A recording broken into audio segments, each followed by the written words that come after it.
Within hours of Earth's return, thousands of ships surrounded the Sol system. Coalition military vessels formed a blockade, their weapons powered up but not yet aimed at anything. Scientific research ships positioned themselves at safe distances, their sensors recording everything. News media ships from dozens of species broadcast the impossible event to the entire galaxy. And scattered among them all were human ships, desperately trying to get closer to the homeworld they thought they had lost forever. On Earth, confusion reigned. From the planet's perspective, only minutes had passed since the dimensional drive test. One moment they were demonstrating their new technology to coalition representatives. The next moment they found themselves surrounded by an enormous fleet of alien warships, with communication channels flooded with messages in languages both familiar and completely unknown. President Ji-Ho Park stood in Earth's command center, trying to make sense of the situation. He was 55 years old, a career diplomat who had been elected president just 2 years earlier. He had been watching the dimensional drive test when everything went white. Now he was being told that 1,000 years had passed. It was impossible. It had to be some kind of mistake or trick, but the evidence was overwhelming. The star positions were wrong. The alien ships surrounding them were using technology far more advanced than what the Coalition had possessed minutes ago, from Earth's perspective. And the messages coming through were clear. Ambassador Min Seo-han, who had been at the Coalition meeting during the test, was long dead. Her great-great-great-granddaughter now held a position on the Coalition Council. The first ship to reach communication range with Earth was the Horizon. Admiral Yuna Lee composed her message carefully. What do you say to a world that has been lost for a millennium? How do you tell 11 billion people that they are the only ones left? That their children and grandchildren scattered across the galaxy long ago? She kept it simple. This is Admiral Yuna Lee of the Horizon Fleet to Earth Command. Welcome back. You have been gone for 1,000 years. Humanity survived. We are here. We never stopped waiting for you. The message reached Earth and spread across the planet in seconds. 11 billion people tried to process the impossible truth. Their families off-world were gone. The civilization they had known was gone. 1,000 years had passed while they experienced only minutes. They were strangers in their own galaxy. Dr. Wu Jin Han, the chief scientist who had led the Dimensional Drive project, immediately began analyzing what had happened. He was 42 years old, brilliant but haunted by the knowledge that his experiment had somehow caused this disaster. Or was it a disaster? His team had managed to survive the dimensional transition, had kept Earth and all its people alive in whatever strange pocket of space-time they had occupied. The data told an incredible story. Earth had not been destroyed. The dimensional drive had worked, but too well. Instead of creating a small fold in space for faster travel, it had pushed the entire solar system into a pocket dimension. Time had moved differently there. What felt like minutes to Earth was actually 1,000 years in normal space, and during those compressed moments, Earth scientists had been able to study the phenomenon, understand it, and eventually reverse it. But that was not all. The technology Earth had developed to escape the pocket dimension was far beyond anything they had possessed before. In fact, as Dr. Wu Jin studied their new capabilities, he realized that Earth was now centuries ahead of the current Coalition standard in almost every field. Propulsion, energy generation, defensive systems, medical technology, everything. The Coalition Council demanded an immediate meeting. President Ji-Ho Park agreed, but he insisted it take place in neutral space, not on Valaris Prime. He did not trust the Coalition yet. Not after learning how humanity's survivors had been treated for 1,000 years. The meeting was tense. Coalition representatives, led by the Core Empire and the Thalen Confederacy, demanded that Earth immediately share all technology developed during their absence. They argued that it was Earth's duty, that the technology rightfully belonged to the entire Coalition, that refusing to share it would be an act of hostility. President Ji-Ho Park listened politely. Then he refused. His reasoning was simple. The Coalition had granted humanity's survivors only refugee status. They had no voting rights, no real political power, no protection under Coalition law. They were second-class citizens, dependent on alien charity. Why should Earth trust such a government with their most valuable resources? The Coalition representatives were shocked. They threatened economic sanctions. They mentioned military action. They suggested that Earth was being dangerously unreasonable. President Jiho Park decided it was time for a demonstration. He ordered Fleet Admiral Soon Young Kim to show the coalition what Earth's new warships could do. Soon Young was a direct descendant of the Kim family that had produced Captain Dae Won 1,000 years earlier. She understood the importance of this moment. A small squadron of Earth ships faced off against a coalition test fleet. The coalition vessels were state-of-the-art by current standards, powerful warships that could destroy entire planets if necessary. The Earth ships were smaller, sleeker, and appeared almost delicate by comparison. The engagement lasted 43 seconds. Earth ships moved with impossible speed, their engines producing no visible exhaust or energy signature. Coalition weapons fire simply vanished against their defensive shields, absorbed and redirected harmlessly into empty space. Earth's weapons, when they fired, did not destroy. They disabled. Every coalition ship found its systems shut down, its crew unharmed but completely helpless. The message was clear. Earth could destroy the coalition's military if they chose to, but they preferred not to. They wanted cooperation, not conquest. The next day, President Jiho Park delivered an address that would become known as the Seoul Declaration. It was broadcast across the entire galaxy, translated into every known language. He stood before the cameras, calm and professional, and laid out Earth's demands. First, immediate full citizenship and voting rights for all humans in the coalition, with no restrictions or limitations. Second, formal recognition of the Horizon Fleet and other human organizations as legitimate governments. Third, representation on the Coalition Council equal to that of the founding species. And fourth, reparations for the 1,000 years of second-class status that humanity's diaspora had endured. If the Coalition refused these demands, Earth would leave. They would establish an independent human alliance outside Coalition authority. Any species that wished to join them would be welcome. Any species that wished to trade with them would receive favorable terms. But Earth would not beg for scraps from a government that had failed its people for a millennium. The reaction was immediate and explosive. The Coalition Council erupted into chaos. Some species supported Earth's demands, seeing them as reasonable given the circumstances. Others were outraged, viewing Earth as an upstart trying to upset thousands of years of tradition. Still others saw opportunity, calculating how they might benefit from whichever side they chose. Among humanity itself, the response was mixed. Admiral Yuna Lee and the Horizon Fleet immediately pledged their loyalty to Earth. They had been waiting 1,000 years for this moment. Hyunwoo Kang and his frontier colonies were more cautious, but they agreed that Earth's demands were fair. They would support their homeworld. Counselor Bora Shin found herself torn. She had spent her entire life working within the coalition system, building relationships, earning trust. Earth's ultimatum threatened to destroy everything she had built. But she was also human, and she could not ignore the justice in Earth's position. The coalition had failed her people. It was time for that to change. On Earth itself, the 11 billion citizens were processing their new reality. They had families scattered across the galaxy, descendants they had never met. They had 1,000 years of history to catch up on. They had lost everything familiar, but they had gained something too. They had survived the impossible and they had come back stronger. Dr. Yoon Ji-song was granted access to Earth's research facilities. She wanted to understand exactly what had happened during the 1,000 years. As she studied the data, she made a disturbing discovery. The dimensional pocket where Earth had existed was not empty. There had been something else there. Others, ancient intelligences older than any known civilization. They had helped Earth survive. They had taught humanity new technologies. They had guided the development that made Earth's return possible. And they had done it all for a reason. Dr. Yoonji confronted President Jiho Park with her findings. Did he know about these beings? Why had he not mentioned them to the coalition? The president's answer was careful. Yes, Earth's leadership knew about the progenitors, as they called themselves. They had chosen not to reveal this information because the coalition was not ready for it. The galaxy was already in chaos over Earth's return.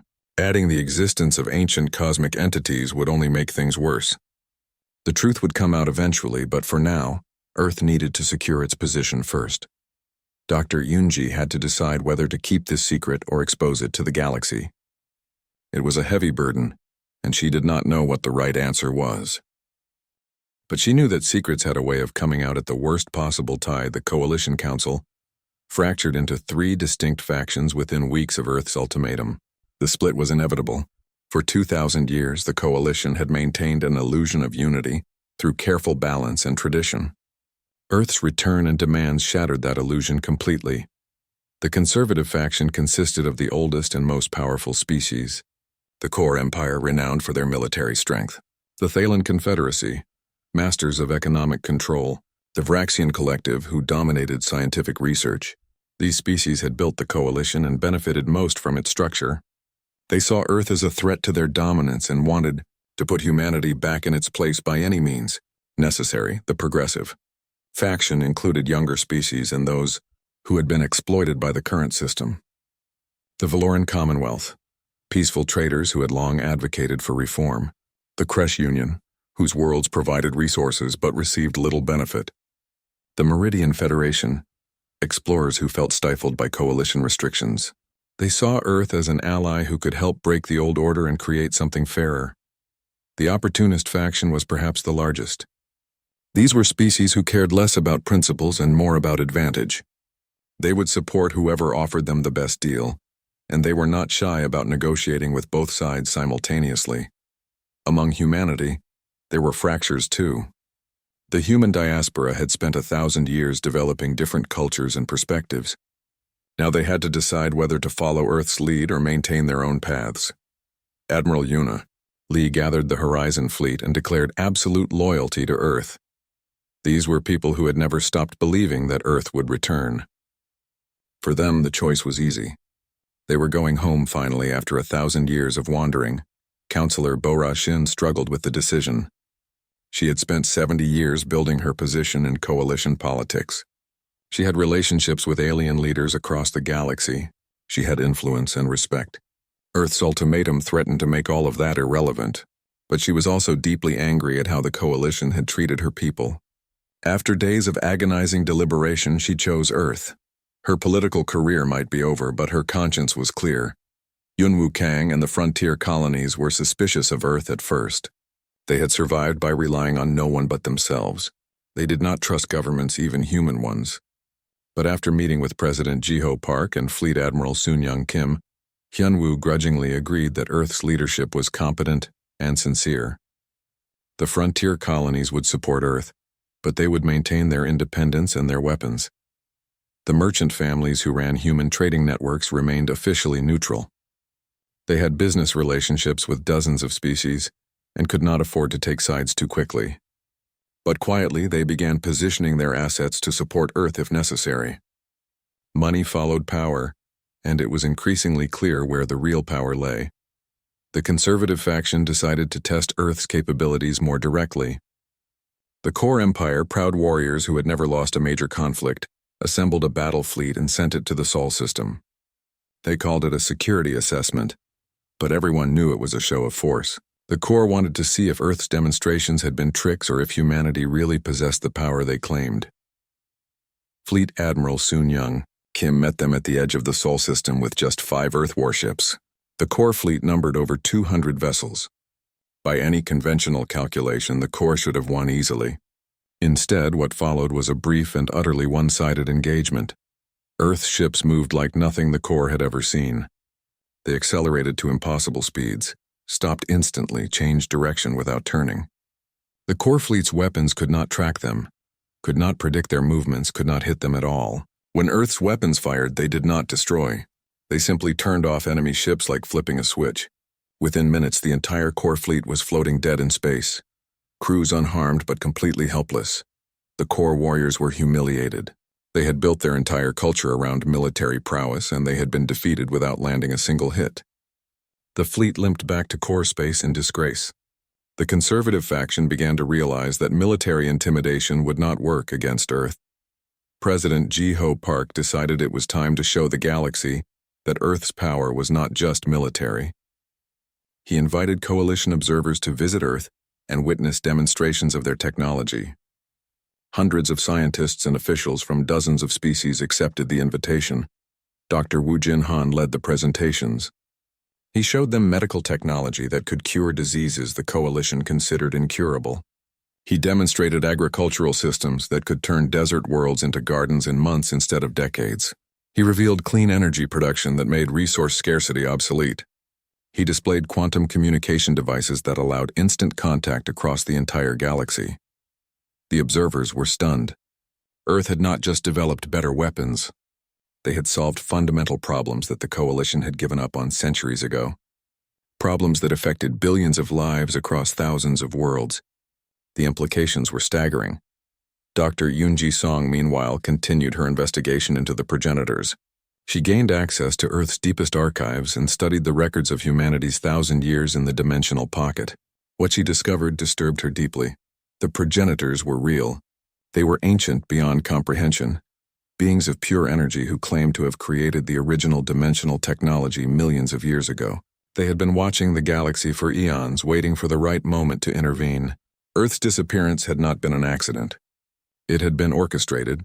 The progenitors had pulled Earth into the dimensional pocket specifically to teach humanity, to accelerate their development, to prepare them for a role in galactic affairs. Everything that had happened was part of a plan. Earth's leadership knew this and had chosen to hide it from the Coalition. Dr. Yoonji felt sick. Were humans just puppets in some cosmic game? Did their achievements mean anything if they were guided by ancient entities? She confronted President Ji-ho Park again, demanding answers. The president was honest with her. Yes, the progenitors had orchestrated Earth's disappearance. Yes, they had helped humanity develop new technology, but they had not controlled Earth's choices. They had provided knowledge and guidance, but humans had done the actual work. Every discovery, every innovation, every achievement was genuinely human. The progenitors had simply opened doors. Humans had walked through them. As for why Earth's leadership had kept this secret, the reason was pragmatic. The galaxy was already in chaos over Earth's return. Revealing the existence of ancient cosmic manipulators would cause panic and paranoia. Better to establish Earth's position first, then reveal the truth when the Coalition was ready to hear it. Dr. Yoonji understood the logic, but she did not like it. Secrets had a way of causing more damage than the truth ever could. She decided to wait, to keep the secret for now. But she was ready to reveal it if circumstances demanded. Those circumstances came sooner than anyone expected. Conservative elements within the Coalition, desperate to stop Earth's rise, decided on extreme measures. They hired assassins to kill President Ji-ho Park during a diplomatic summit on Valeris Prime. The attack came during a formal dinner. Security was supposed to be tight, but the assassins had inside help. They infiltrated the building disguised as service staff and struck when the president was most vulnerable. Commander Na Young-hwang was serving as part of the president's security detail. She was 28 years old, a special forces officer trained in combat techniques developed during Earth's 1,000 years in isolation. Her reflexes were enhanced by neural implants that allowed her to process information faster than normal humans. She saw the attack coming 3 seconds before it happened. A subtle tension in one server's posture, a slight bulge under another's uniform, the way they positioned themselves for maximum effectiveness. Na-young moved before they could draw weapons. What happened next shocked everyone in the room. Na-young moved with speed that seemed impossible. She disarmed the first assassin before anyone else realized there was danger. She disabled the second with a strike that left him conscious but unable to move. The third tried to shoot her and found his weapon torn from his hand so fast he did not see her move. Within 10 seconds, all 3 assassins were on the ground, alive and helpless. The interrogations began immediately. Na-young had been careful to capture them alive specifically for this reason. Under questioning, they revealed everything. The plot had been organized by high-ranking officials from the Core Empire and Thalen Confederacy. They had funding from conservative political groups across the Coalition. They had support from elements within the Coalition security forces. The scandal was enormous. President Ji-ho Park released the full confessions publicly, exposing the conspiracy to the entire galaxy. The conservative faction tried to deny it, but the evidence was overwhelming. Several Coalition officials resigned in disgrace. Others were arrested. The political establishment that had ruled the galaxy for thousands of years found itself under attack from within. President Ji-ho Park seized TD. The Coalition Council held its final session 3 months after the assassination attempt. The chamber that had hosted galactic governance for 2,000 years was half empty. Representatives from over 60 species had already withdrawn their delegations. Those who remained were divided, angry, and increasingly desperate. The conservative faction made one last attempt to maintain control. They declared martial law across coalition space and attempted to blockade Earth. It was a bold move, but it was also doomed to fail. By this point, most of the galaxy understood what Earth was capable of. The blockade lasted exactly 4 hours before collapsing under pressure from progressive species who refused to participate. The progressive faction formally seceded the next day. Led by the Valoran Commonwealth, they announced the formation of the new Galactic Alliance. Earth was invited as a founding member with full voting rights and equal representation. President Jiho Park accepted immediately. Within a week, 43 species had joined the new alliance. The conservative faction refused to accept this development. The Core Empire and Thalen Confederacy declared the new Galactic Alliance illegal and treasonous. They threatened economic sanctions and military action.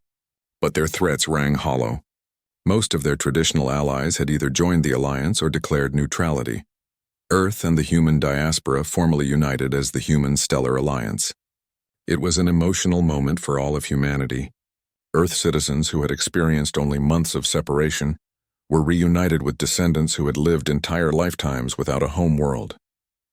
The cultural differences were significant, but the sense of shared identity was stronger. Admiral Yuna Lee was appointed Supreme Commander of Combined Human Military Forces.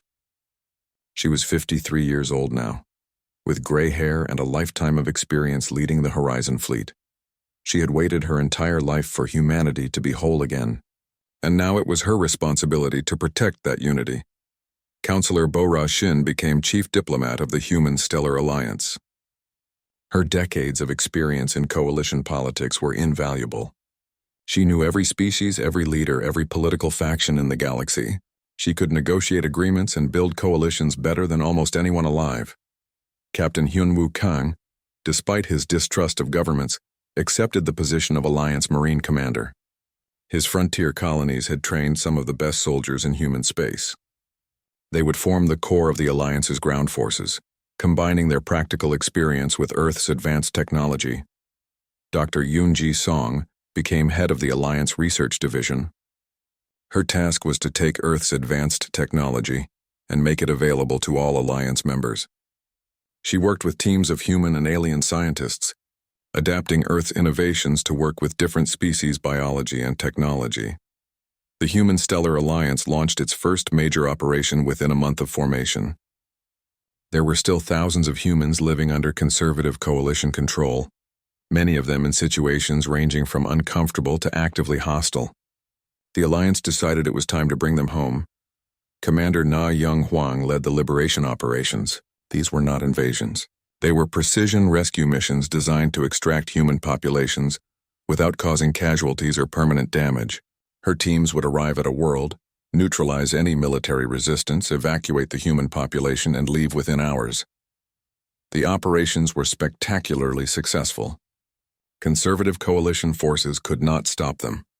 Every time they tried to interfere, their ships were disabled, their weapons shut down, their communications jammed. The Alliance forces would complete their mission and vanish before any real opposition could be organized.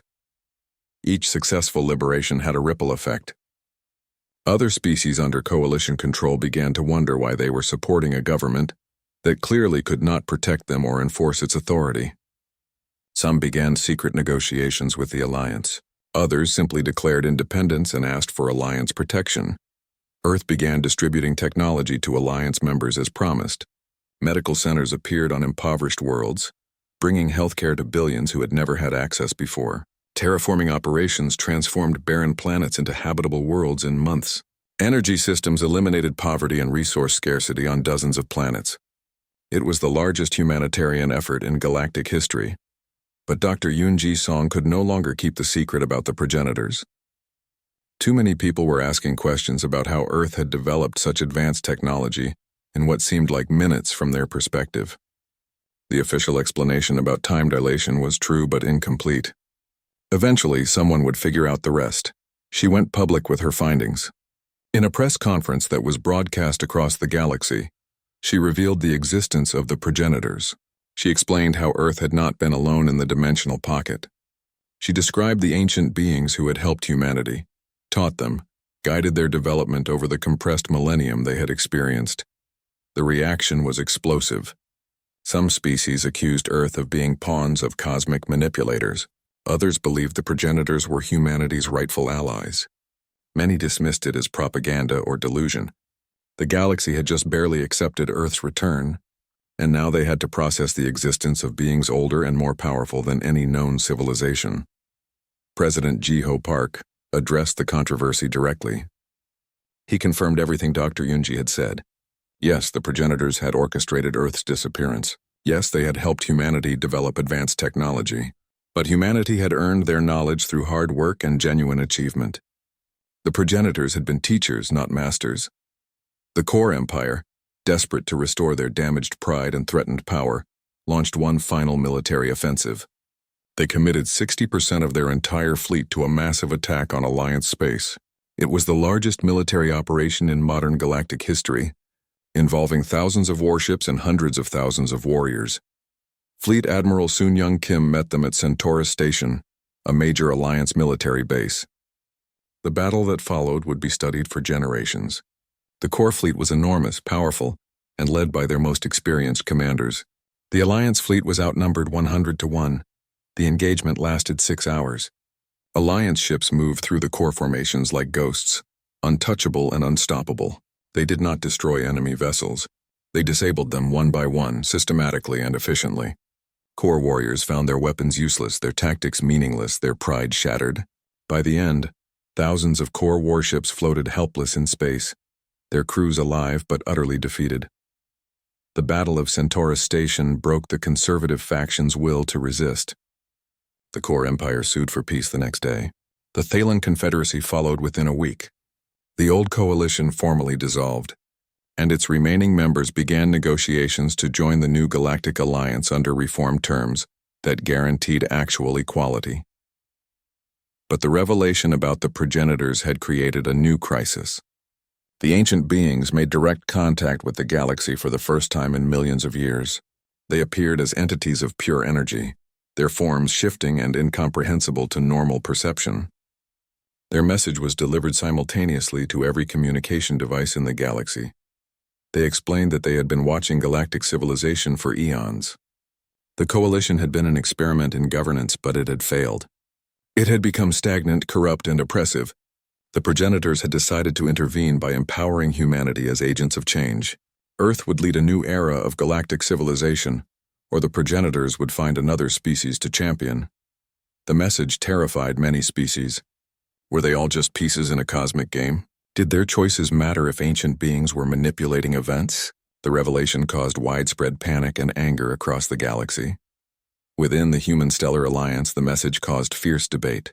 Fleet Admiral Sun Young Kim argued passionately that humanity should reject the progenitors' manipulation. They had used Earth, orchestrated suffering, treated humans like tools. That was unacceptable regardless of the outcome. President Jiho Park disagreed. The progenitors had saved Earth when they were facing extinction. They had provided knowledge freely given. Yes, they had their own agenda, but their goals aligned with humanity's values. Working with them did not mean being controlled by them. Admiral Yuna Lee found herself caught between these positions. She understood both arguments. The Alliance was splitting over this question. Humans were debating their identity and purpose. Were they pawns, partners, or truly independent actors in galactic affairs? The Human Stellar Alliance Council called for a vote. The question was simple. Should humanity accept continued progenitor guidance or reject it and chart their own course? The debate lasted for days. Every human community, every ship, every settlement had their say. The vote was deadlocked. The deciding vote fell to Admiral J. Park. He was 96 years old now, the last living human who had witnessed both Earth's vanishing and its return. He had been a young lieutenant on the horizon when the dimensional test went wrong. He had spent his entire life in service to humanity's survival. He stood before the council, frail but determined. His speech was broadcast across human space, and it would be remembered forever. The year was 2157, and Captain Daewon Kim stood on the bridge of the ESS Horizon, watching Earth through the main viewing screen. His ship floated in deep space, thousands of kilometers from home, on a routine patrol mission near the outer rim of human-controlled space. He had been in the military for 25 years, and in all that time, Earth had always been there, constant, unchanging. The blue marble that held 11 billion human souls. Today was supposed to be historic for a different reason. Back on Earth, scientists were preparing to demonstrate humanity's greatest achievement to the Galactic Coalition. The dimensional drive, a technology that could fold space itself, making the vast distances between stars feel like short walks. Humanity had only made contact with alien civilizations 3 years ago, and already they were about to change everything. Dr. Hannah Yoon sat at her console, monitoring the energy readings from Earth. She was young for a chief science officer, only 32, but her work on quantum physics had made the dimensional drive possible. She had spent years developing the theories, running the calculations, building the prototypes. Now representatives from dozens of alien species were gathered on Valaris Prime, the Coalition capital world, watching Earth prepare for the test. Lieutenant J. Park, the ship's tactical officer, was younger still. At 26, he represented the new generation of humanity, born after first contact, comfortable with the idea of aliens and galactic civilization. He checked his instruments out of habit, not expecting to see anything unusual. The horizon was too far from Earth to be affected by the dimensional test. On Valaris Prime, Ambassador Min Seo-han adjusted her formal diplomatic uniform and prepared to address the assembled alien representatives. She had worked for months to arrange this demonstration. The Coalition species were curious about humanity but also nervous. Humans had advanced so quickly. Too quickly, some said. In just 3 years, Earth had gone from discovering faster-than-light travel to developing technology that the Coalition had never imagined possible. Some alien leaders saw humanity as exciting and innovative. Others saw them as dangerous and unpredictable. The demonstration was meant to build trust, to show that Earth wanted to share its discoveries with the galaxy. Far from the political ceremonies, on a small mining station in the asteroid belt, Sung Ho Choi was helping his children with their homework. His daughter Ji-won was 12, struggling with mathematics. His son Taeyang was 9, more interested in drawing pictures of spaceships than studying. Sung Ho was a civilian engineer, maintaining the mining equipment that extracted valuable minerals from the asteroids. It was hard work, but it paid well and it kept his family safe and comfortable. The countdown began. On Earth, in a massive research facility, scientists activated the dimensional drive. The energy readings were perfect. Everything was proceeding exactly as planned. Ambassador Min Seo-han smiled as she watched the live feed, ready to explain to the aliens what they were about to see. Then something went wrong. On the horizon, Hannah Yoon saw her instruments go crazy. Energy readings spiked to impossible levels. She opened her mouth to warn Captain Daewon. But before she could speak, the main viewing screen filled with blinding white light. Not just Earth, the entire solar system. The sun, all the planets, everything. The light was so bright that the ship's automatic systems dimmed the screens to protect everyone's eyes. It lasted for exactly 7 seconds. Then it was gone. When the screens returned to normal, Captain Daewon stared in silence. Where Earth's sun had been, there was nothing. Just empty space. Dark and cold and completely empty. No sun, no Earth, no Mars, no Jupiter, no asteroid belt. The entire solar system had vanished as if it had never existed. For a long moment, nobody on the horizon's bridge could speak.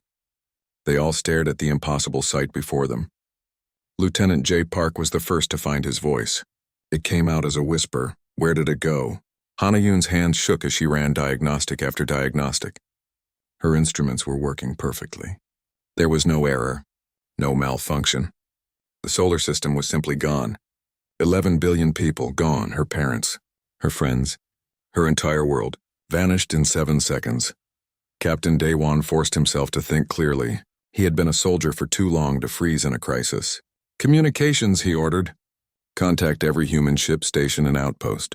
I need a status report on all personnel outside the solar system. The responses came in slowly over the next hours.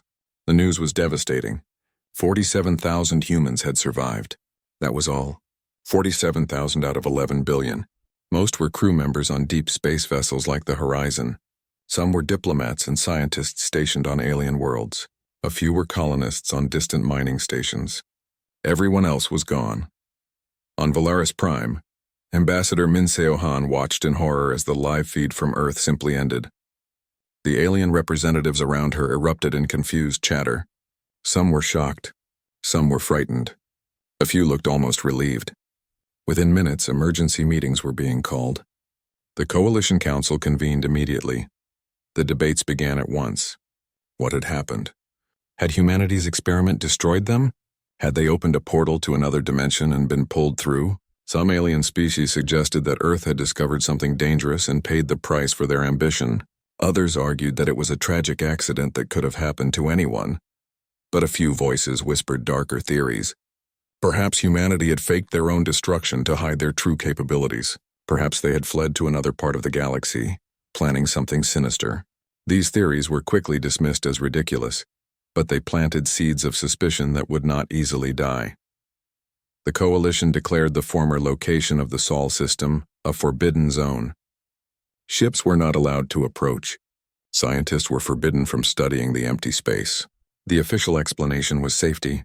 Nobody knew what had caused the disappearance, so nobody should risk triggering it again.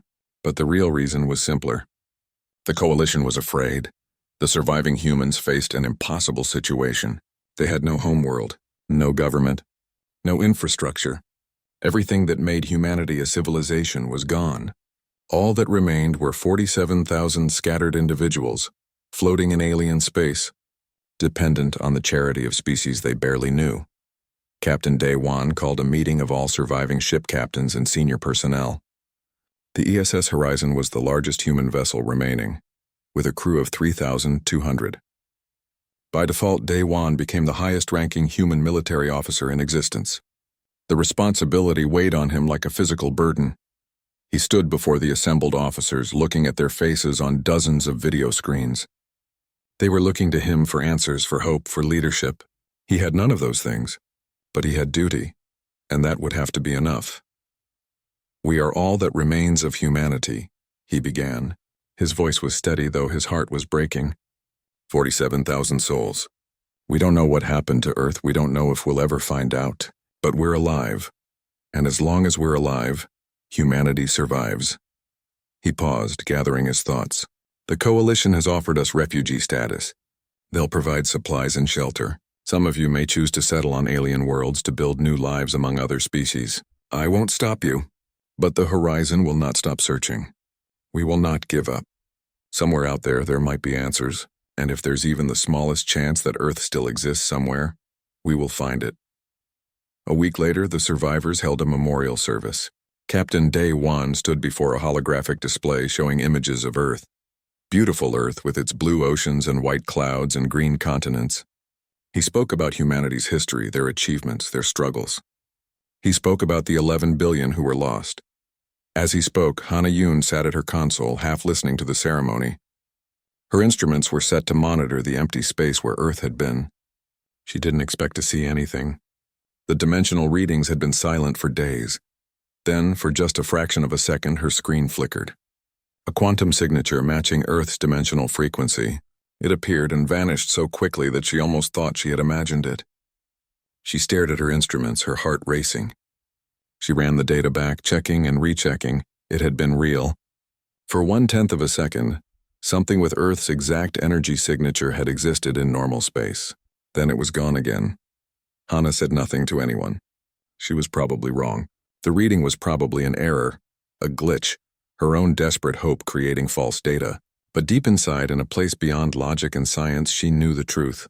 Earth was still out there, somewhere. 50 years after the vanishing, humanity had learned to survive. The 47,000 scattered survivors had found their places in the galaxy, though it was never easy. Some settled on alien worlds, building small communities in cities dominated by other species. Others joined the crews of trading ships, traveling the star lanes and making their living in commerce.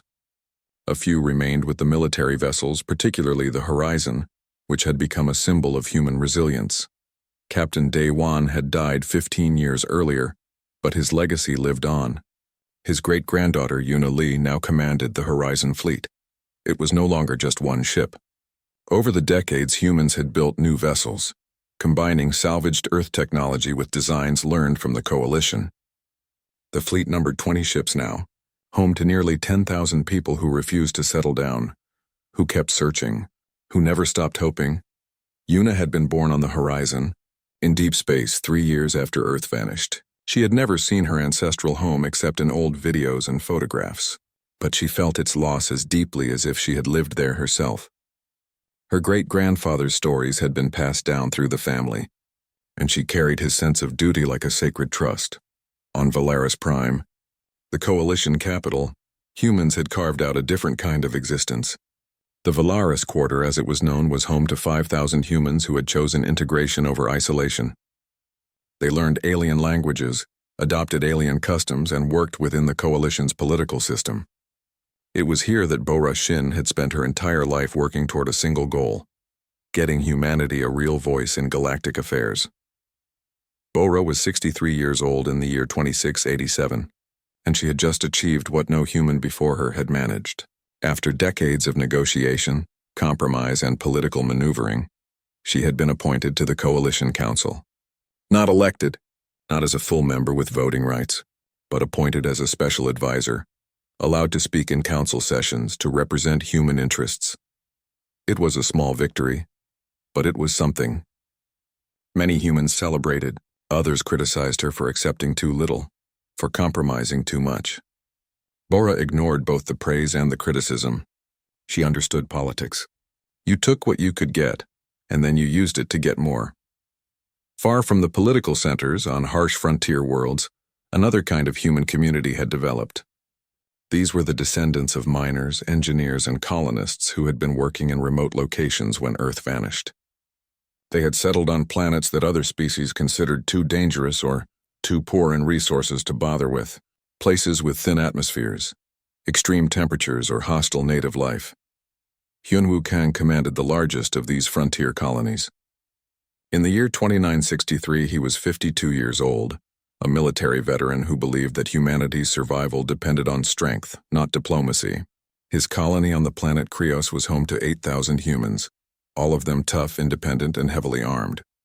They grew their own food in underground farms, manufactured their own equipment, and defended their territory from raiders and pirates. Yunwoo had no patience for people like Bora Shin, who he saw as weak and too willing to bow to alien authority. He believed that humans needed to become self-sufficient warriors, dependent on no one but themselves. His people trained constantly, preparing for the day when the galaxy might turn against them completely. Between these various communities, tensions sometimes flared. The Horizon Fleet thought the frontier colonists were too aggressive and paranoid. The frontier colonists thought the Valaris Quarter humans had sold out their identity. The Valaris Quarter humans thought both groups were living in the past, refusing to accept the reality of their situation. But despite these disagreements, they were all still human. They all remembered Earth, even those who had never seen it. As centuries passed, Earth itself began to transform from history into mythology. Children born 3 or 4 generations after the vanishing heard stories about the blue planet where humanity began, but it seemed as real to them as ancient legends. Some young humans questioned whether the stories were even true. Maybe Earth was just a fairy tale that old people told to make themselves feel important. The Coalition's official records barely mentioned humanity anymore. To most galactic citizens, humans were just another minor species, tragic refugees from a failed experiment. The older, more powerful species that ran the Coalition had long since stopped worrying about human technology or ambition. The threat, if there had ever been one, was gone, but the Coalition itself was changing, and not for the better. Over the millennium since Earth's disappearance, the galactic government had become rigid and corrupt. The ancient species that had founded the Coalition thousands of years ago held all the real power. They made the rules, controlled the resources, and made sure that younger species stayed in their place. Innovation had slowed to a crawl. Why develop new technology when the old technology worked well enough? Why explore unknown space when the known galaxy was already mapped? Why take risks when safety and comfort were assured? The Coalition had become a society that valued stability above all else, even at the cost of progress. Among humans, a strange belief had begun to spread. It started as a joke or perhaps a desperate hope, but over time it became something more. The prophecy, as people called it, was simple. Earth would return when humanity most needed it. Nobody knew who first said it or where it came from. But it resonated with people who needed something to believe in. Some took it literally, maintaining constant watch on the empty space where Earth had been, looking for any sign of its return. Others took it metaphorically, believing that humanity would rediscover Earth's spirit of innovation and boldness when circumstances demanded it. The Sol Watch was an organization of these believers. They were small, maybe 1,000 members spread across the galaxy, and most people thought they were crazy. Even other humans dismissed them as fanatics clinging to false hope. But they never stopped watching. They never stopped believing. In the year 3157, exactly 1,000 years after the vanishing, a young historian named Yunji Song made a discovery that would change everything.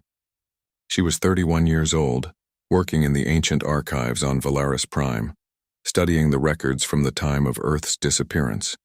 She had been searching for years, trying to understand what had really happened, driven by an obsession that her colleagues found unhealthy. Yunji had access to records that most humans never saw, including the original sensor logs from ships that had been near Earth when it vanished. She had also managed to obtain fragments of Dr. Hanayun's research, preserved in Coalition scientific databases. As she studied these documents, she noticed something that nobody else had seen. There had been other detections, brief quantum signatures matching Earth's dimensional frequency, appearing sporadically throughout the millennium. They were dismissed as sensor errors or background radiation, but Yunji saw a pattern. The signatures appeared at irregular intervals at first, but over the centuries the gaps between them had been getting shorter, and each signature was slightly stronger than the last. She ran calculations, built models, and checked her work 100 times. The conclusion was inescapable. Whatever had happened to Earth, it was not permanent. The dimensional pocket, or whatever phenomenon had taken the solar system, was weakening. The barriers between wherever Earth was and normal space were breaking down. Earth was coming back. Yunji immediately tried to present her findings to the Coalition Council. She submitted reports, requested meetings, and sent messages to every scientist and official who might listen. Most ignored her. Those who responded dismissed her conclusions as wishful thinking. A few were actively hostile, accusing her of spreading false hope and disturbing public order. But 3 people believed her. Admiral Yuna Lee of the Horizon Fleet read her report and recognized the truth in it. Her great-grandfather had spent his life believing Earth could be found, and now here was proof that he had been right. Counselor Bora Shin, despite her careful political caution, could not ignore evidence this strong. And Hyunwoo Kang, the frontier commander who trusted no one, found himself convinced by the sheer weight of data. Together, they began to prepare. They contacted every human community, every ship, every settlement. They told them that something was coming. They did not know exactly when or how, but after 1,000 years of waiting, humanity's long exile was about to end. 3 months later, every quantum sensor in the galaxy went off at once. The readings were so strong that they overloaded monitoring stations across hundreds of star systems. Scientists scrambled to understand what was happening. The answer came quickly, and it was impossible. The empty void where the Sol system had been was no longer empty. A massive dimensional rift was opening in space, tearing reality apart like paper. Energy readings spiked to levels that should not have been possible. And then, slowly, something began to emerge from the impossible. First came the sun, blazing back into existence as if it had never left. Then the planets, one by one, sliding back into their ancient orbits. Earth, Mars, Jupiter. All of them exactly as they had been 1,000 years ago. The Sol system had returned,